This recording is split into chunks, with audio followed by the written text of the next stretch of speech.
कृतं नित्यं ध्यायन्ति योगिनः कामदं मोक्षदं चैव ओंकाराय नमो नमः। अज्ञानतिमिरान्धानां ज्ञानाञ्जनशलाकया नेत्रैरुन्मीलितं येन तस्मै श्री गुरुवे नमः। नमो दुर्वार रागादि वैरिवार निवारणे अरहते योगिनाथाय महावीराय तायिने।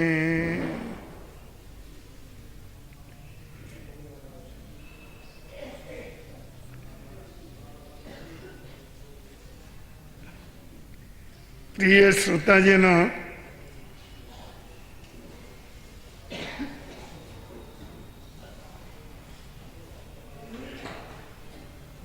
ये बहुत समझ करके चलने का विषय है।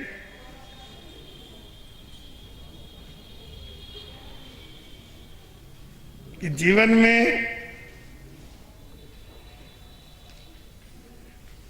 कुछ आदतें बनानी चाहिए और कुछ आदतें छोड़नी चाहिए।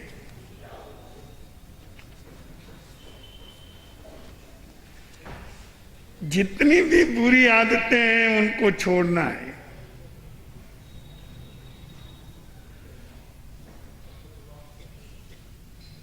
और कुछ अच्छी आदतें जीवन में तैयार करना है। आदत का बहुत महत्व है।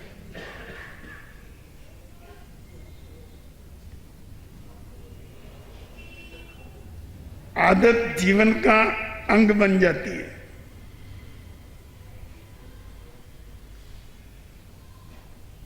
व्यक्ति आदत के अनुसार बरतता है।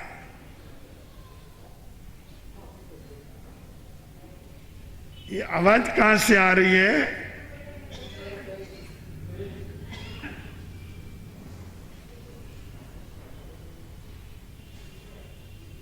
कोई अंदर से आ रही हो तो उनको बंद करो।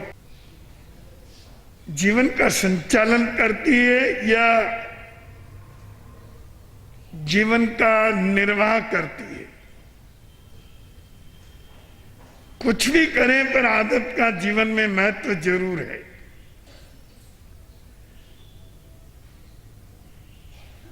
पर सभी आदतें अच्छी नहीं होती और सभी बुरी भी नहीं होती है। पर एक महत्वपूर्ण बात है जो अपने हाथ में है। अपन चाहे तो अच्छी आदत बनाए और अपन चाहे तो बुरी आदत बनाए। ये भी अपने हाथ में है और ये भी अपने हाथ में है कि हम बुरी आदत का परित्याग कर दें, उसको बदल दें और अच्छी आदत को जीवन के अंदर विकसित कर दें।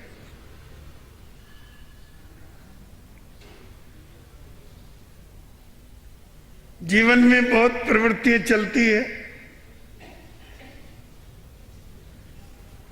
और उन प्रवृत्तियों को हम अपने चरित्र में डालते हैं और वे प्रवृत्तियां हमारे जीवन की अंग बन जाती है तो आदत बन जाती है। वाकई कुछ व्यक्तियों की बहुत अच्छी आदतें होती हैं।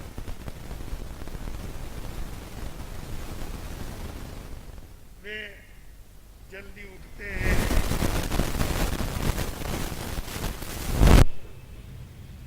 प्रभु स्मरण करते हैं, संबर या सामायिक करते हैं, माता पिता और बड़ों को नमन वंदन करते हैं।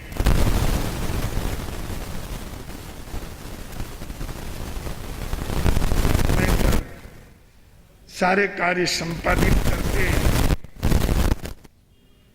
टाइम पर खाना खाते हैं, टाइम पर सोते हैं, सारे कार्य यथा समय सुव्यवस्थित करते हैं, ये उनकी आदत है। ऐसा करने में उनको आनंद आता है। और ऐसा करते हुए व्यक्ति सचमुच एक दिन माफ कर दिया। कुछ लोगों की आदतें ही बहुत घिनौनी होती हैं। बहुत देरी से उठते हैं, कोई काम समय पर नहीं करते,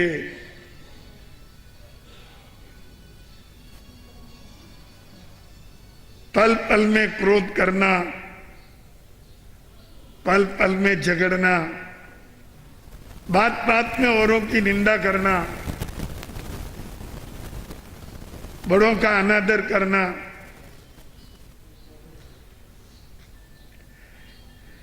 इस तरह की गंदी आदतें भी बहुत देखी जाती है।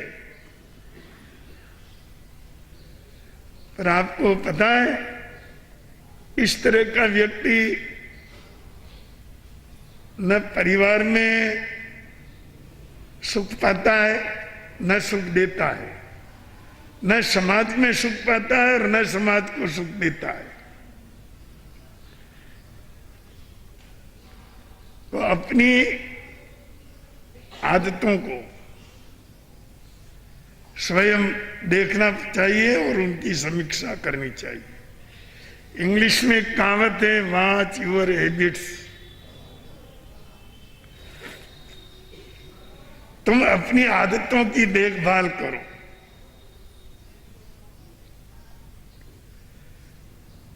अपने जीवन में अच्छी आदतें बने,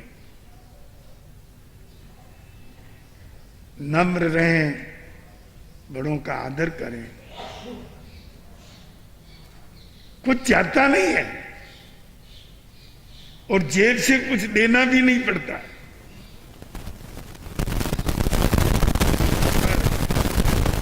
आपके जीवन में क्या चाहते, जो व्यक्ति अपने बड़ों का, परिवार में माता पिता, बड़े भाई आदि और गुरुजनों का आदर करता है, उनको देख के झुक जाए, सुबह उठ के उनको नमन करे, तो आपको पता है उन बड़ों के अंतःकरण से आशीर्वाद निकलता है। ये बच्चा बहुत अच्छा,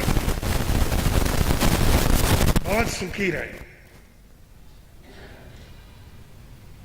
हर रोज आशीर्वाद देते हैं तो किसी न किसी दिन आशीर्वाद फल भी जाता है और व्यक्ति महान बन जाता है।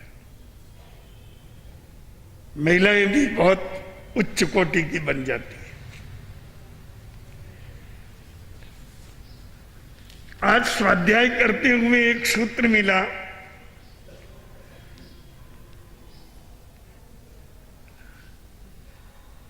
बहुत व्यवहारिक सूत्र और बहुत उपयोगी है, अपनी आदत में जमाने के योग्य है। न यावि मोक्षो गुरु हीलनाय।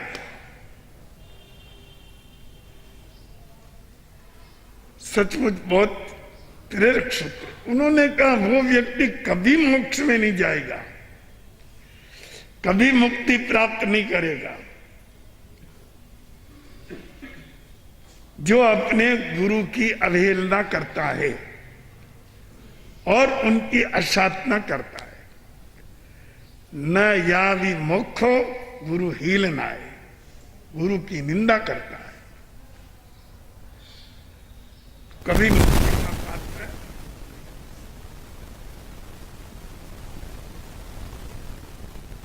इस अनमोल रत्न को अभी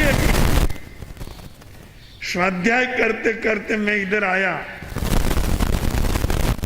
मैंने सोचा एक बहुत बढ़िया अनमोल हीरा है, आपके लिए लेता जाऊं और यहां लाया हूं। आपके परिवार में भी बड़े बड़े होते ही माता है, पिता है, बड़े भाई है, जितने भी अध्यापक है, और कोई किसी तरह से भी जो अपने से बड़ा हो उसका सम्मान आदर होना ही चाहिए और उनके सामने नमन करना चाहिए। कभी भी उनकी निंदा नहीं करनी चाहिए। शास्त्र में तो मैं ये पढ़ करके भी आया हूं कि अगर गुरु मंदबुद्धि भी हो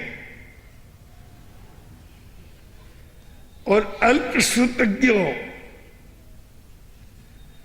ज्ञान थोड़ा भी हो, और चाहे वो छोटी उम्र का भी हो,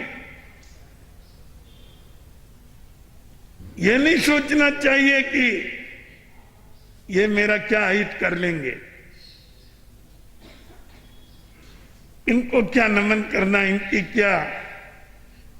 इनका क्या वंदन करना। नहीं, अगर गुरु छोटा है और चाहे अल्पज्ञ है और चाहे मंद बुद्धि भी क्यों न हो, अगर गुरु है तो आग में पांव देने पर तो कदाचित बच जाए, पर गुरु निंदा करने वाला इस संसार में कभी भी आत्म कल्याण का अधिकारी नहीं हो सकता। तो इस शास्त्र के संदेश के अनुसार ये बहुत व्यवहारिक सूत्र है। इस सूत्र को अगर आप अपने घर में लागू कर दें, अपने परिवार में लागू कर दें, चाहे देवरानी हो जिठानी भी हो, अगर छोटी गरीब को जाकर के नमन करने का, तो मैं आपको विश्वास दिलाता हूं कि भी ईर्ष्या होगी, द्वेष होगा, क्रोध होगा, सब धुल जाए। सामने वाला रख करके कब तक रखे? हमारा बड़ा भाई तुमसे विरोध भी रखता, द्वेष भी रखता है, पर सुबह प्रतिदिन जाके भाई साहब नमस्कार कर दिया। एक दिन उसके अंतर में भी जो जहर होगा उसको क्या, शांति से जीने का मार्ग और समुचित विकास करने का अवसर है। तो एक अच्छा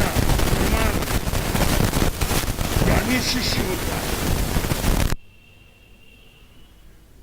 तो गुरु का भी कल्याण कर देता है, कल्याण उसके निमित्त से हो जाता है। एक व्यक्ति कहीं शादी करने आया और साथ में उसका साला भी है, गुरु को नमन करने आए, वहां उसने मजाक कर दी, लो गुरु महाराज आपके लिए मैं वैरागी लाया हूं। की वेशभूषा थी,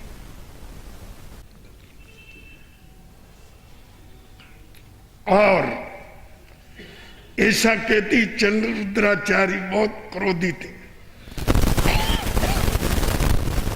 उन्होंने उसको मुंह नहीं दिया, आज्ञा दे दी देने तो ये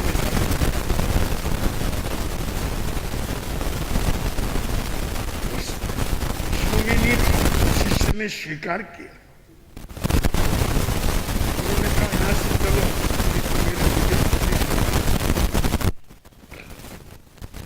मैं पैदल नहीं चल सकता, मेरे कंधे पे बैठ। और गुरु शिष्य के कंधे पे बैठ गया, ठीक नहीं चलता है तो ऊपर से हाथ से मारते हैं, कैसे कैसे चल रहा है। और शिष्य इतना क्षमतावान, इतना धैर्यशील, गुरु आपको कष्ट हो रहा है, मुझे तकलीफ, मैं क्षमाता हूं। आपको आश्चर्य होगा, शिष्य केवल ज्ञानी बन गया। और तब गुरु को ज्ञात हुआ कि एक चेला केवली बन गया, तो हाथ जोड़ के उसको बारंबार क्षमा याचना करने लगे। अब तो केवली भगवान बन गए। एक क्रोधी गुरु को विनयवान शिष्य ने सपोर्ट दे दिया। छोटा भी बड़ों को सुधार सकता, पर विनय से, समर्पण से, नम्रता से और भक्ति से। नम्रता, भक्ति, सेवा ऐसा करना छोटा बड़े के जीवन में भी परिवर्तन ला सकता है। तो न यावी मुक्त हो, गुरु हीलना, मैं कभी मुक्ति में नहीं जा सकता जो गुरु की निंदा करता है, अवहेलना करता है। ये ऐसा व्यवहारिक गुण है जो जीवन के अंदर करे तो आपका जीवन और ही बन जाएगा। आपके परिवार में और आपके समाज में सहज रूप से शांति और आनंद का संचार हो जाएगा। बंधुओं, आचार्य प्रवर देवेंद्र मुनि जी जिनका आज जन्म दिवस है, वास्तव में ऐसे ही संत थे, ऐसे ही शिष्य थे, जिन्होंने सदा सदा अपने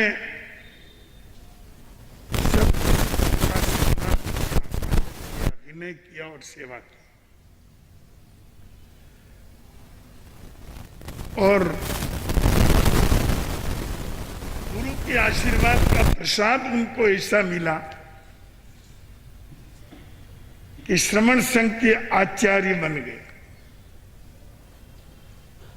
कोई संभावना नहीं थी।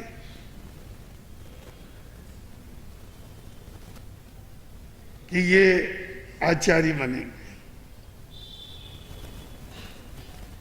आचार्य सम्राट आनंद ऋषि जी महाराज वृद्धावस्था के आखिरी दौर में चल रहे थे, तभी पुनः सम्मेलन हुआ। और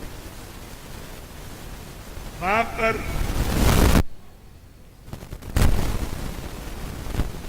सम्मेलन में विभिन्न प्रकार की चर्चाओं के बाद युवाचार्य के चयन का अवसर आया।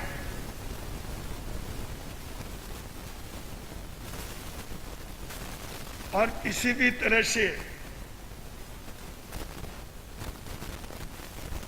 समझिए शिव मुनि जी महाराज के युवाचार्य होने का निर्णय हुआ।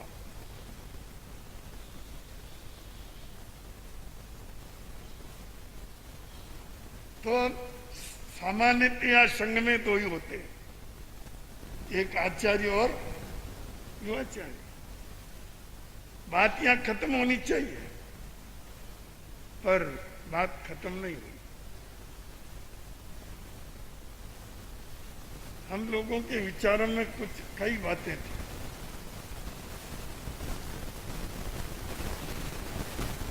पुनः सम्मेलन में मैं पूर्णतया सक्रिय था। ये सब साधु साध्वी और श्रावक श्रावक का भी ध्यान रखना।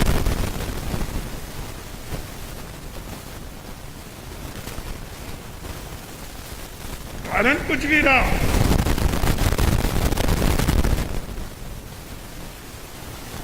पर हमें यूं लगा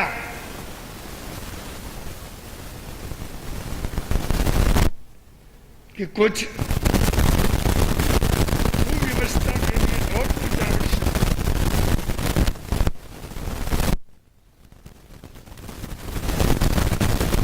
तो फिर उपाचार्य के पद को सामने लाए हैं हम लोग।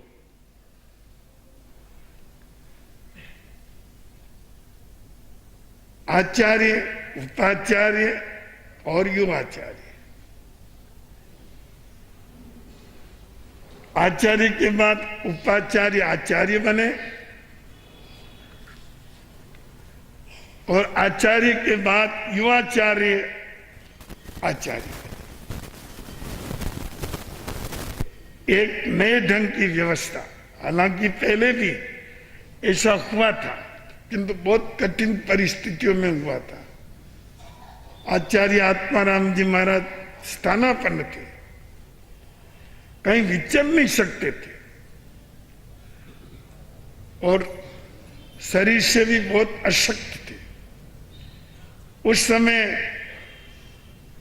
आचार्य श्री गणेश लाल जी महाराज को उपाचार्य बनाया गया। वो प्रसंग और था, ये प्रसंग वैसा नहीं था। पर देवेंद्र मुनि जी को उपाचार्य बनाने का निर्णय कर लिया।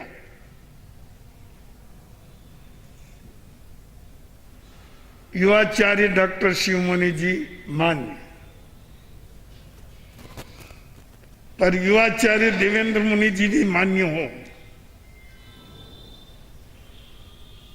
क्रम यही रहेगा, आचार्य के बाद उपाचार्य आचार्य बने, आचार्य के बाद युवाचार्य आचार्य, और व्यवस्था तमाम साधु सतियों के द्वारा स्वीकार की गई। और पुण्य का प्रभाव देख लीजिए, स्वप्न में भी नहीं सोचा, वह हो गया। और उपाचार्य के पद पर देवेंद्र मुनि जी महाराज को स्थापित कर दिया गया। उनकी जय बोल दी। युवाचार्य डॉक्टर शिव मुनि जी को मान्य कर लिया गया। इस तरह पुनः सम्मेलन एक सफल सम्मेलन के रूप में सिद्ध होकर के समाज के सामने आया।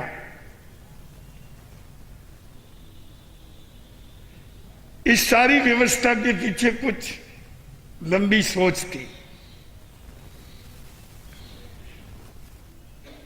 वो सब कुछ यहां कहना जरूरी नहीं है, पर आज उपाचार्य देवेंद्र मुनि जी महाराज पूर्व निर्णय के अनुसार यथा समय आचार्य पद पर समारूढ़ हुए और यहीं उदयपुर में ही उनका चद्दर महोत्सव संपन्न हुआ। यहीं मैं 10 दिन पहले आकर के बैठा और सारी व्यवस्थाओं को सुचारू रूप से, समीचीन रूप से देखा और यथा योग्य किया। ये दुर्भाग्य था समाज का कि उनका आचार्य काल लंबा नहीं रहा।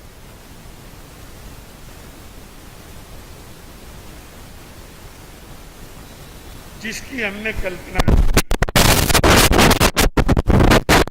वो कल्पना नहीं रह गई।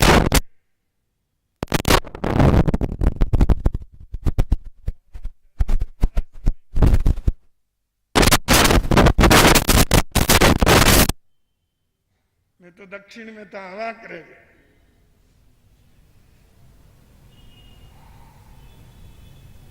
तीन दिन पहले ही मुझे पत्र मिला, महामंत्री जी मैं बॉम्बे आ गया हूं, मैंने अपनी आंख दिखा दी है, सब ठीक है, स्वास्थ्य अच्छा है।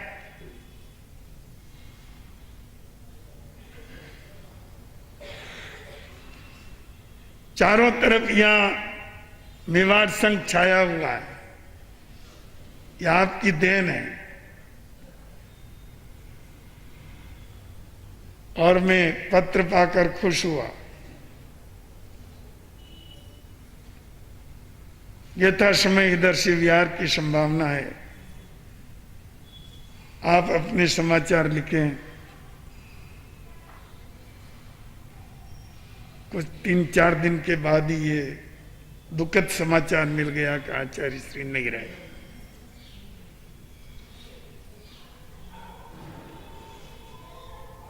पूरे जैन समाज के अंदर कोई ये सोच भी नहीं सकता था,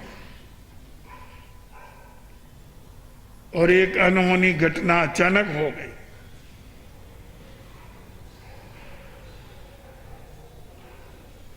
तो बंधुओं, 5-6 वर्ष का ही कार्यकाल रहा।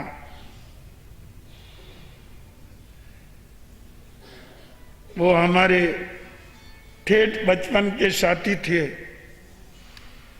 चाहते हम कि अगले 20 वर्ष तक बराबर इनका आचार्य काल चले, जिससे श्रमण संघ के संचालन में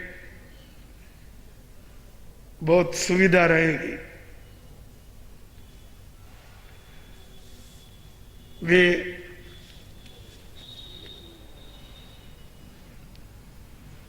तमाम साधु साधियों की योग्यता और उनकी बौद्धिक संपदा से परिचित थे।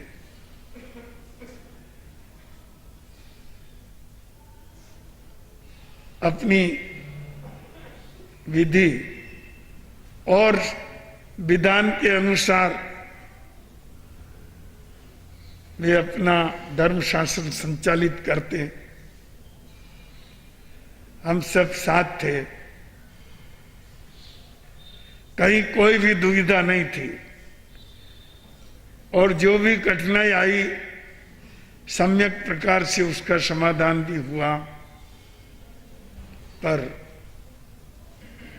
दुर्भाग्य पीछा कर रहा था श्रमण संघ का कि उनका अनायासी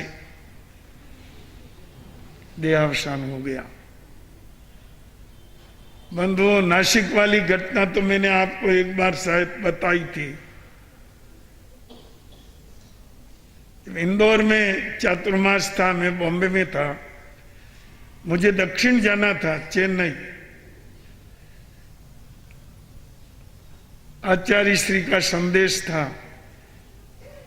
कि आप उधर ही ठहरो, मैं आ रहा हूं जल्दी से जल्दी। मैंने कहा फिर गर्मी बढ़ जाएगी, मेरा चलना मुश्किल होगा।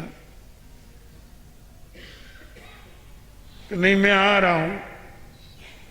फिर एक डेपुटेशन पहले आया, फिर एक दूसरा और आया। फिर मैंने वर्ली में नासिक रुका। मैंने कहा रुक ही गए हैं तो आचार्य श्री के स्वागत की तैयारी करें। लगभग 150 साधु साध्वी वहां पर इकट्ठे हुए। बहुत भव्य स्वागत हुआ। 5-7 दिन हम सब साथ रहे। आचार्य श्री को बॉम्बे जाना था और मुझे चेन्नई जाना था। आचार्य श्री का विहार देवलाली की तरफ हुआ। उधर सैनिक कैंप के पास तक मैं पहुंचाने गया। आचार्य श्री ने कहा महामंत्री जी रुक जाओ, आपको भी वापस विहार करना है। मैंने कहा जाता हूं। कुछ वर्ष मेरे से दीक्षा में बड़े थे, वंदन किया। सुक्षता रखना, बॉम्बे पधारे, वहां स्वास्थ्य की पूरी जांच अच्छी तरह से करा लेना। पहली बार मैंने उनकी आंखों में पानी देखा।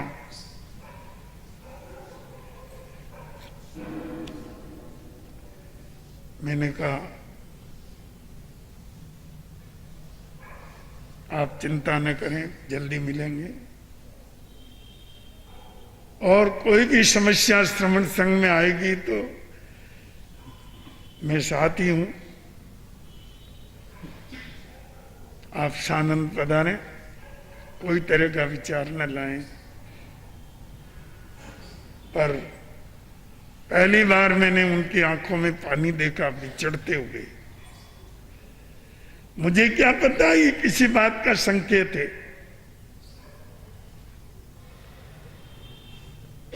और बंबई से इस दुर्घटना की सूचना आई गई।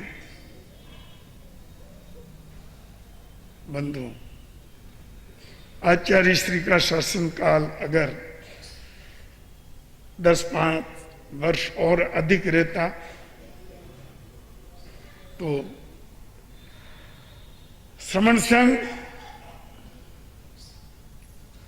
आज जैसे है उससे और अधिक उच्च और श्रेष्ठ स्थिति में मिलता। वे स्वयं बहुत अच्छे साहित्यकार थे, निरंतर लेखन कार्य करते, श्रमशील थे।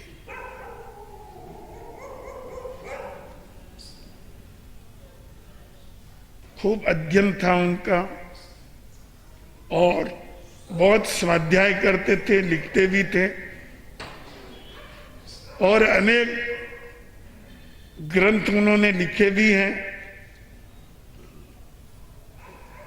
जिनसे जैन शासन का साहित्य का भंडार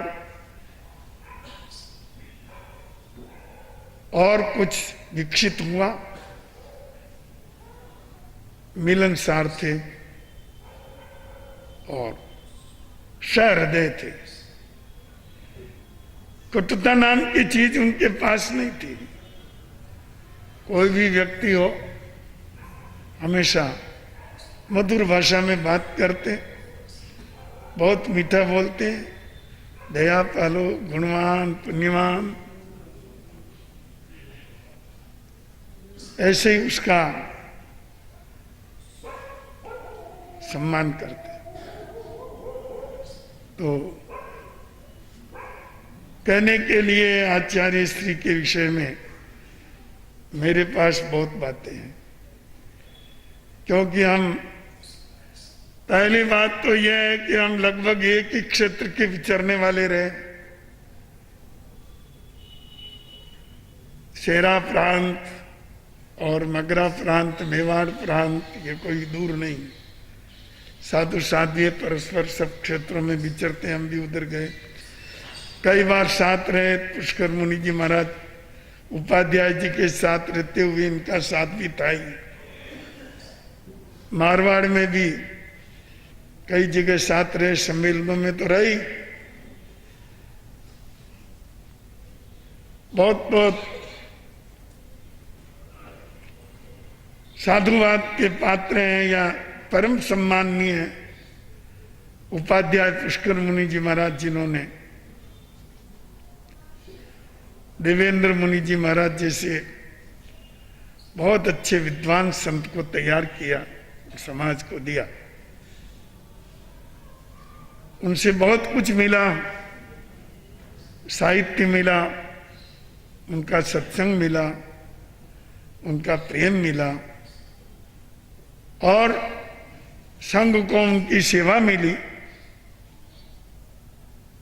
पर यदि 10-20 वर्ष और विद्यमान रहते तो बहुत बड़ी प्रसन्नता होती। उनके जाने के बाद सम्मेलन ही दुर्लभ हो गया। 25 वर्ष सम्मेलन ही नहीं हुआ, 28 वर्ष हो गए शायद। जबकि हमारे यहाँ हर 5 वर्ष के बाद सम्मेलन करने का विधान है। पर कुछ भी कारण रहे हो, मैं यहाँ स्पष्ट नहीं करता, पर लंबे समय तक सम्मेलन नहीं रहने के होने के कारण अनेक समीक्षाएं खड़ी हो गई है। अब जो सम्मेलन होने जा रहा है, उन समस्याओं का सामना करना बड़ा मुश्किल होगा। और यदि हर 5 वर्ष में हमारा सम्मेलन 7 वर्ष में, 5 वर्ष में होता रहता, तो देखते हो आप कि अगर थोड़ा कपड़ा, थोड़ा मेला होता है, जल्दी धुल जाता है, और बहुत ज्यादा मेला हो जाता है तो धोने में कठिनाई रहती है। टूट फूट होती है, थोड़ी बहुत होती है, तो जल्दी ही सम्मेलन होने से साफ हो जाती है, ठीक हो जाती है। और बहुत लंबी हो जाने के बाद उसको सुधारना बहुत मुश्किल है। फिर भी अब शुभकामनाएं रखते हैं, आप भी शुभकामनाएं रखिए कि आने वाला सम्मेलन इंदौर में सफल हो।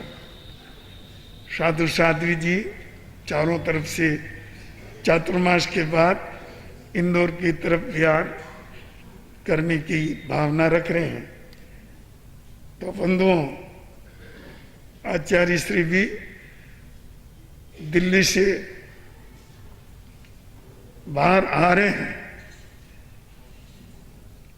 ये एक समाज के लिए शायद बड़ी बात है, क्योंकि बहुत वर्ष हो गए उधर ही समाज के अंदर इधर विचरण नहीं रहने के कारण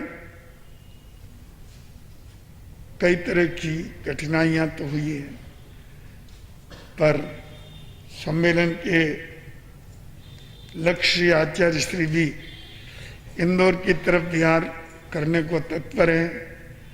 25 दिसंबर के बाद संभवतः हम भी बिहार करने के भाव रखते हैं। 25 दिसंबर को गुरुदेव की पुण्यतिथि फतेहनगर में है, और वहाँ बहुत बड़ा पदयात्रा समारोह, गुरु महाराज के प्रति श्रद्धा व्यक्त करने वाला भव्य समारोह प्रतिवर्ष की तरह इस वर्ष भी आयोजित है। वो संपन्न होने के बाद इंदौर की तरफ बढ़ने का भाव है।